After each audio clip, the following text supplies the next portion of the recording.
And welcome back, guys, to the channel. This is Maverick here with the penultimate episode of Bakemonogatari. So, where we last left off, we saw Hanekawa basically turn into a cat again, right? Unleashing the oddity that's within her. She has cat ears as well. And, well, we shall see what exactly is bugging her and causing this oddity, right? We also have some foreshadowing of something in regards to either Shinobu or Oshino. Perhaps it's setting up for the next season, or perhaps that's going to actually be the conclusion of this season of Bakemonogatari. We shall see, right? So, without further ado, let's just get into the episode right now. Right, let's begin in 3, 2, 1, play.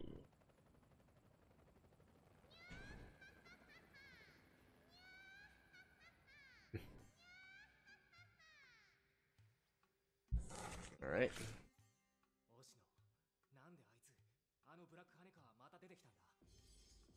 Black Hanekawa. Wait, did it literally tie her up?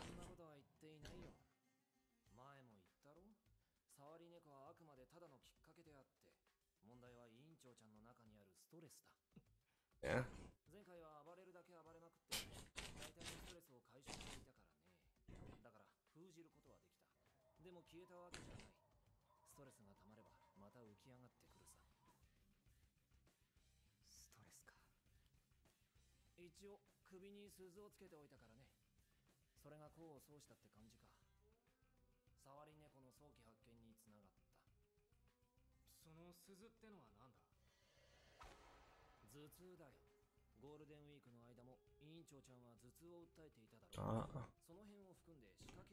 Okay. Why did you suddenly... Oh, don't question it.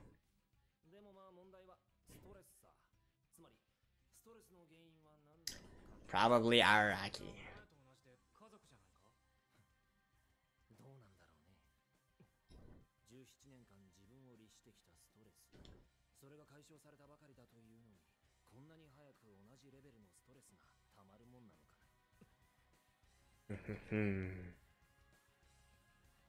This guy definitely knows.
So she's out right now.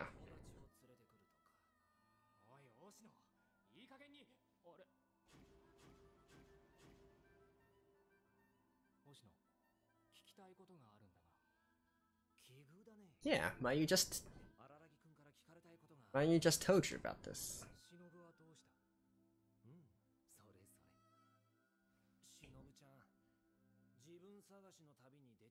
And treated what?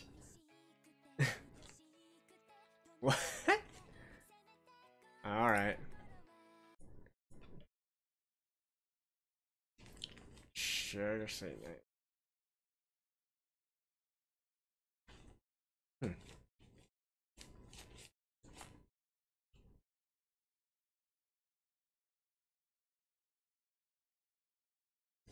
Oh, hey. It's different now. Fading memories. Gremlins. Tear out the roof. Calmly with open heart.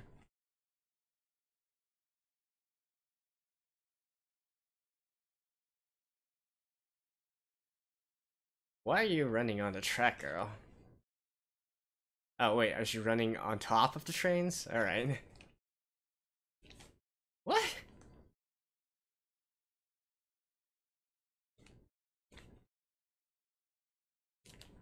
What?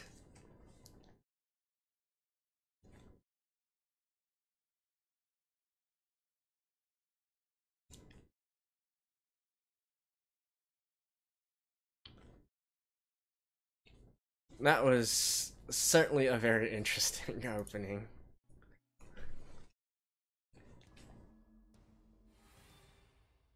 Part 4. Huh. Or we could be going to all 5 parts.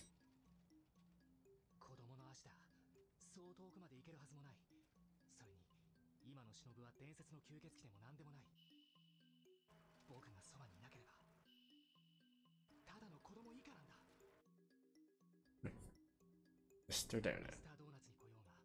Like, again, why is this like out in the Wild West or something?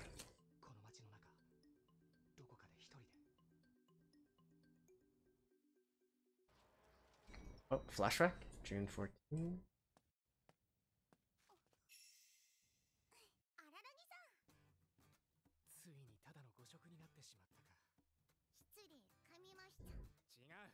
Kamimashita.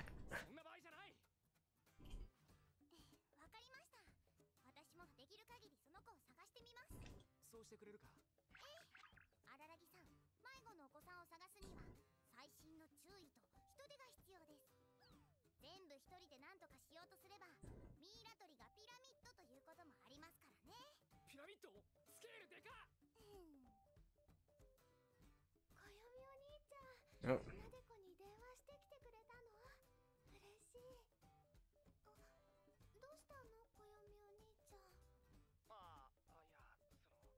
Okay.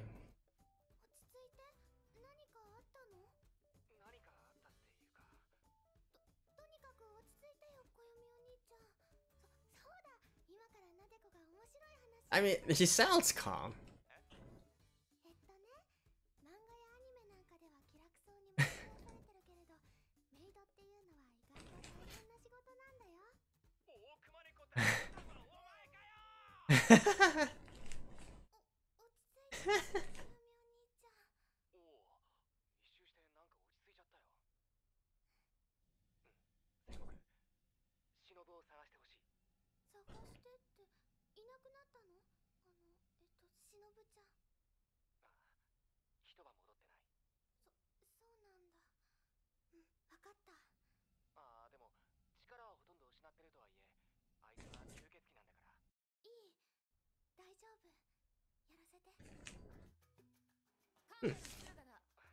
Alright.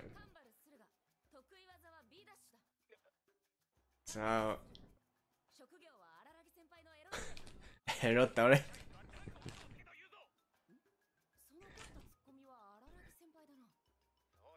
Not love. Erotore? That's more like sex slave.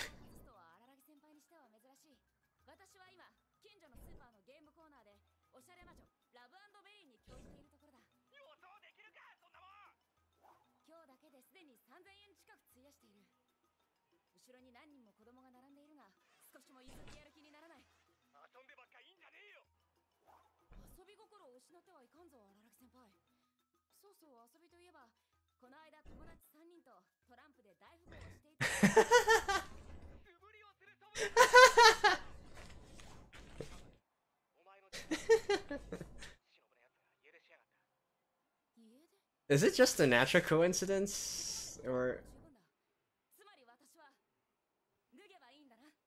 Huh? What is wrong with you, Kambaru?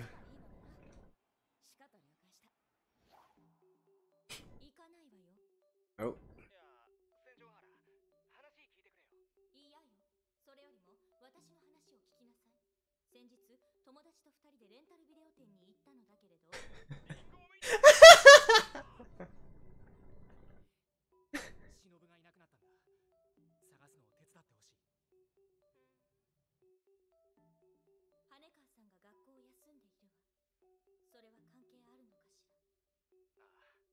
Well, not entirely.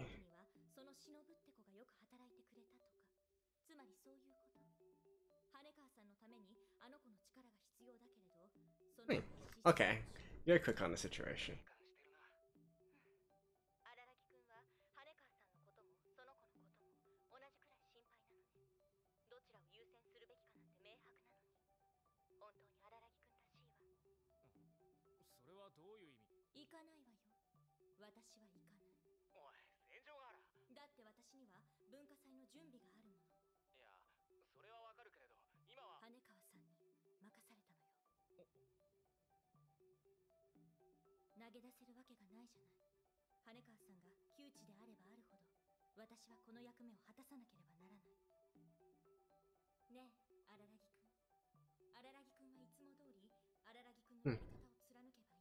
I like that.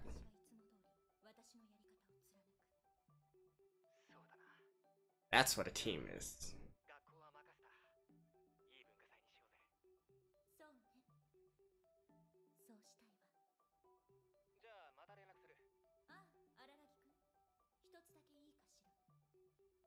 Oh.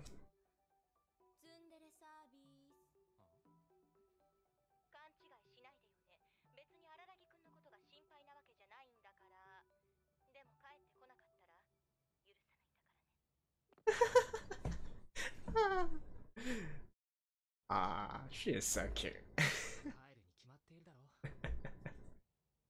安心して任せられるよ。とにかくこれで呼べる限りの助けは呼んだ。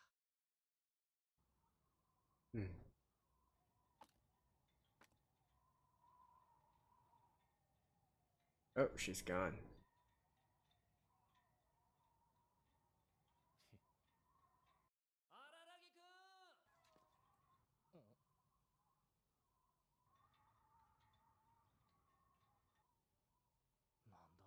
んだ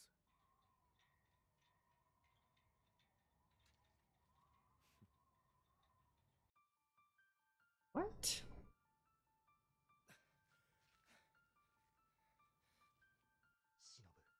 忍推しの忍絶対に見つける。見つけてみせる。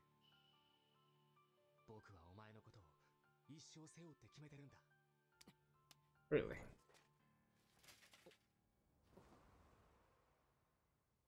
にゃおなぜいる？ゴロにゃ答えろ。そういうにゃよ人間ゴロゴロ猫なで声を出しても無駄だ。お前縛られていたはずだろ。別に俺が暴れ続けてたら勝手ににゃわの方からほどけたから外に出たんだにゃにゃはははは。でも推しの見張りはどうした？俺は猫だにゃ。音を立てずに移動するにゃんてお茶の子さいさいだにゃ。そうだったな。そういえば推しの今回のお前はやけに役立たずだぞ。忍を逃がしてブラックハネカーまで逃がすなんてらしくないじゃないか。Something. He's preoccupied or something.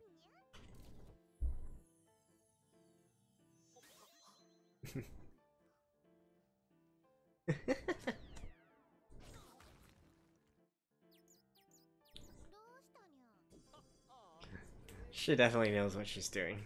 僕が今から言う文章を復唱しろ。斜め77度の並びで泣く泣くいななく7半7台難なく並べて長々め。にゃにゃめ77度のにゃらびでにゃくにゃくいにゃにゃくにゃにゃはんにゃにゃだいにゃんにゃくにゃらべてにゃがにゃがめ。じゃなくて何をしに来たって聞こうとしたんだ。にゃにをしに来たとはご挨拶だにゃ。にゃそりゃもう人間を手伝ってやろうと思って来たに決まってるにゃ。手伝いに？誤解するにゃよ人間。俺はもうお前と戦おうという気はにゃいんにゃ。さっきもそう言ったはずにゃよ。さっき午前中塾でか言ってたか。ああ言ってにゃかったかもしれんにゃ。まあどっちでもいいにゃん。今言ったんだから。今回の俺は暴れようというつもり。 Because he's the source of her stress. けれどなんでだ。お前は羽川のストレスみたいなもんなんだろう。羽川のストレスを解消するために現れた羽川の第二の人格だから誤解するにゃよ。俺はこれでもお前には感謝してるんにゃ。普通にやってりゃ1年はかかったであろうご主人のストレス解消があの時はただの9日間で終わったんだからにゃ。ああ、そういう見方もできるわけか。お前にとっても忍がさっさと見つかってくれた方が都合がいいってことなんだな。そういうことだにゃ。よし、お前の手を借りよう。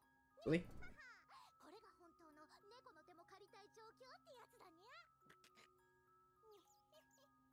僕の羽川はそんなくだらないギャグで得意満面になったりはし My Hanekawa? 手 Hmm. 嗅覚と聴覚な。お前は忍の匂いや声はわかるはずだろ。それを追ってくれればいい。わかったにゃ。じゃあ適当に走らすから何か気づいたら教えろよ。にゃ。 Ah, same feeling.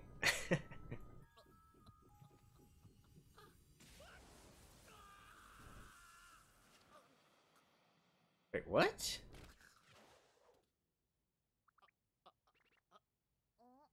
どうしたにゃ人間。忘れてた。こいつに Ah, シートレインがあるんだった。 I see. しかしあえて言わせてもらう。倒れて食いな人。あ、わかった。人間、お前ご主人のおっぱいが気持ちよすぎて悶絶したんだにゃ。僕もバカだがお前も相当なバカだな。自分の能力を把握していないのか。にゃ。はあ、こんなやつを当てにしていいのだろうか。 I quite like this version of Hanekawa. 探すのも難しくなってくるからな。期待してんぜ。期待されてやるにゃ。にゃ。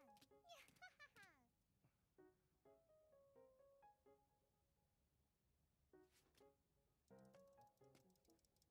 い人間。俺は今どんなことをしにゃければにゃらないんだったかにゃ。本当にこいつを当てにしていいのだろうか。おい人間。なんだ化け猫。お前さ、俺とバトった後もいろいろあったらしいじゃないか。俺らとよ。なんだ、押野に聞いたのか。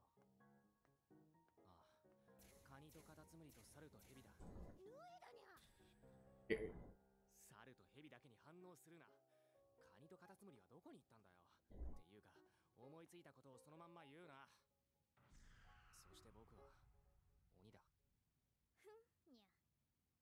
人間、お前らが怪異と呼んでいる俺らのことだけどにゃ。お前はどういう風に考えているんにゃ。どういう風にって。いや、もしも人間、お前が俺らに慣れたつもりでいるんにゃら、そこは一噛みしといてやらなきゃいけにゃいと思ってにゃ。怪異は怪異、人間は人間にゃ。一緒にはにゃらにゃいにゃ。にゃにがあっても愛はないにゃ。Okay, the speech pattern is cute initially, it's now getting kind of irritating. お前僕に何を言おうとしてる。 Nya nya nya nya にゃ nya. らにゃいのはお前の頭が悪いからにゃ。お前に言われたら誰に言われるよりも傷つく。ふん、これが文字通り傷だらけのにゃ。にゃんだろう。要するに怪異になれるなんて無理って話か。まあそのあたりは実感していることでもあるよ。いや、俺が言いたいのはそういうことじゃにゃくてにゃ。例えば人間、お前あの吸血鬼が失踪した理由とか想像つくのかにゃ。全然。だろう。つまりお前はその程度にしか俺らのことを分かってにゃかったってことだにゃ。それこそ多分あのアロハにはおおよその察しはついてると思うのにゃ。あいつはわきまえているからにゃ。わきまえて。部をわきまえてにゃ。 Knows his place. 信じられ、恐れられ、怖がられ、疎まれ、奉られ、敬われ、嫌われ、忌まれ、願われにゃくてはにゃらない。だからこそ存在しうるんや。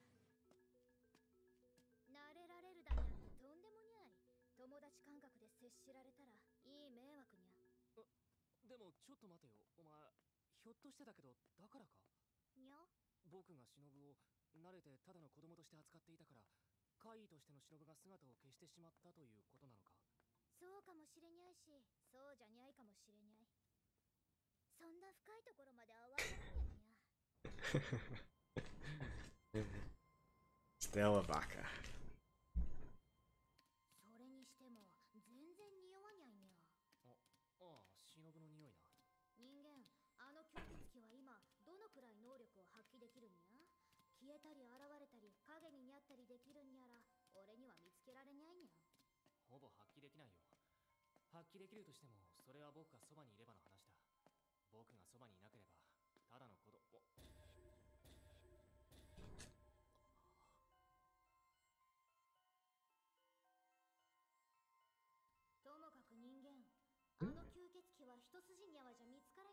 ゃいかと思うにゃ。でも町の外には出ていないはずなんだ。今のあいつは僕からそこまで離れたら存在できなくなって。吸血鬼が血を吸う意味にゃ。は？吸血鬼は人の血を吸う。しかし食料として吸う時と仲間を作るために吸う時とではその意味合いが違うにゃ。それは知っている。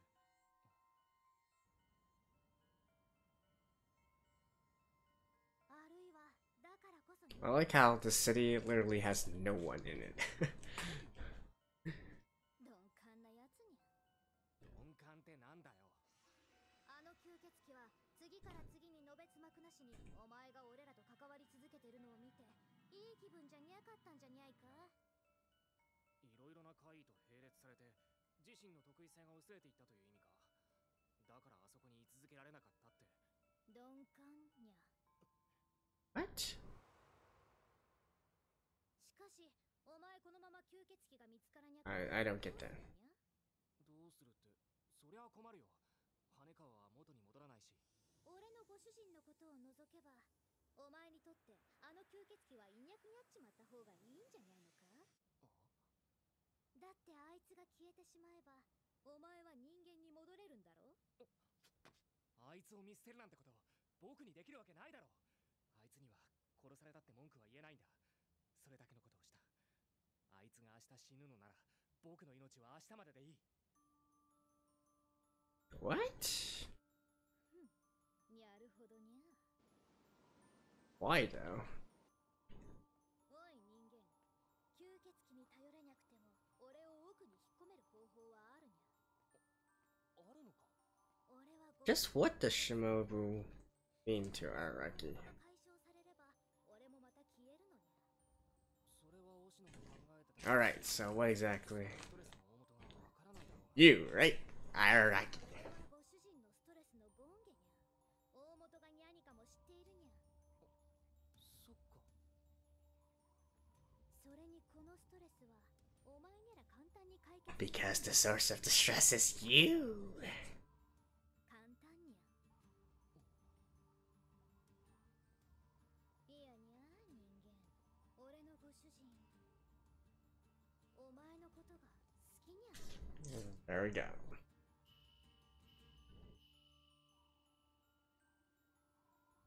だからお前がご主人と恋にゃかににゃってくれりゃ俺は引っ込むことができると思うんだが。 Well, this one was quite obvious.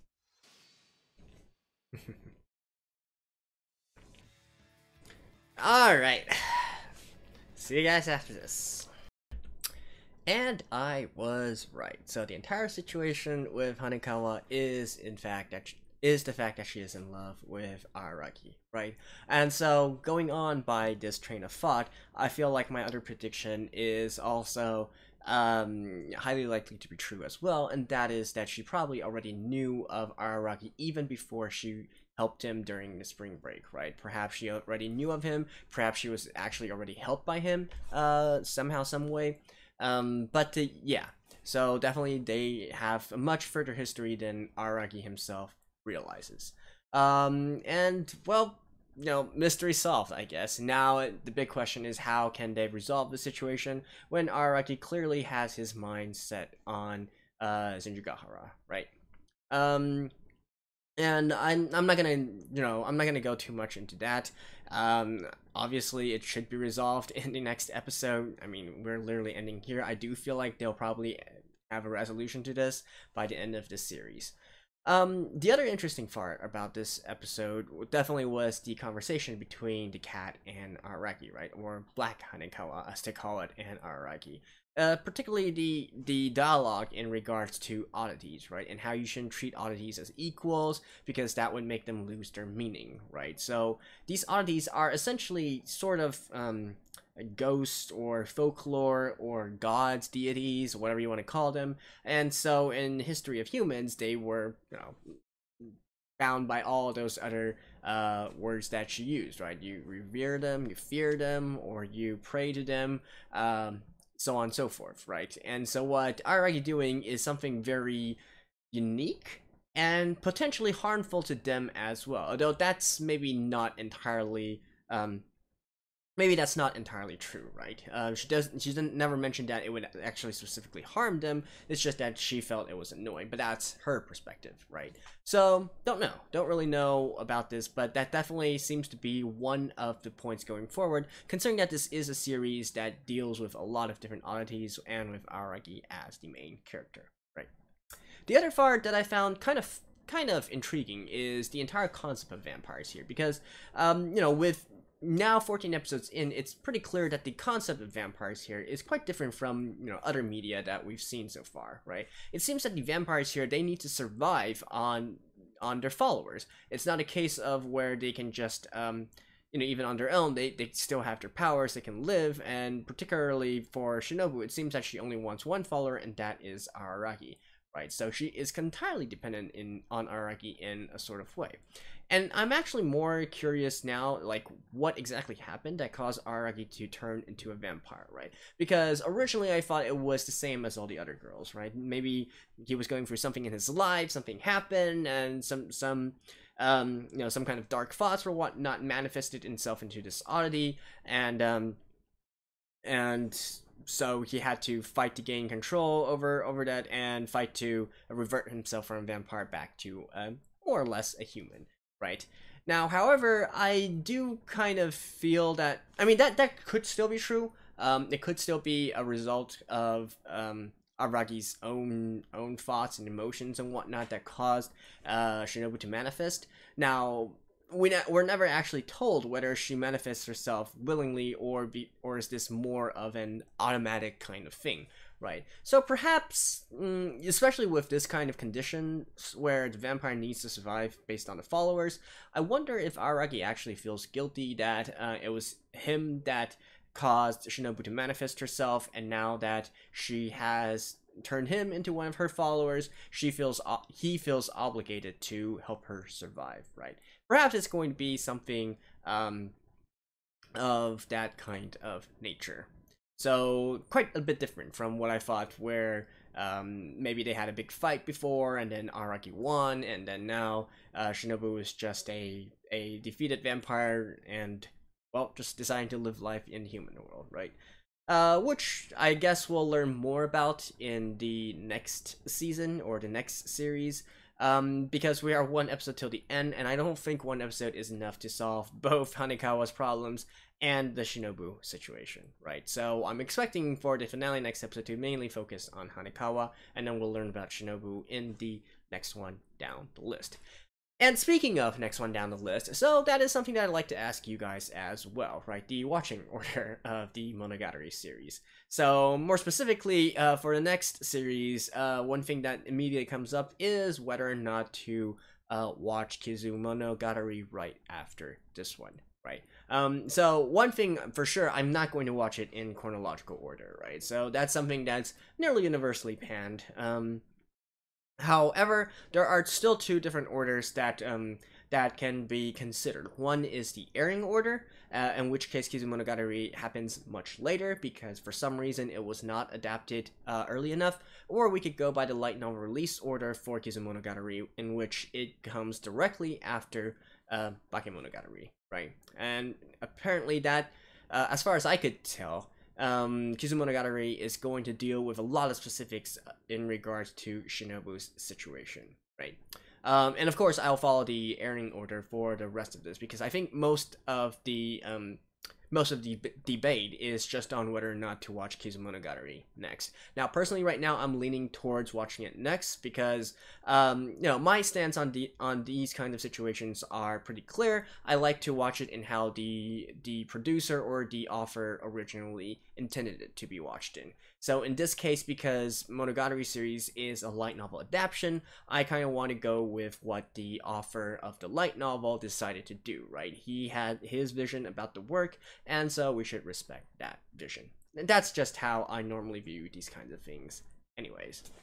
Though, of course, you could also argue that perhaps there was a specific vision that the directors or the production company had in mind when they decided not to adapt Kizumonogatari next. And maybe that's true or not, but maybe that's true, maybe that's not. But anyways, I personally am leaning towards watching Kizumonogatari after this one.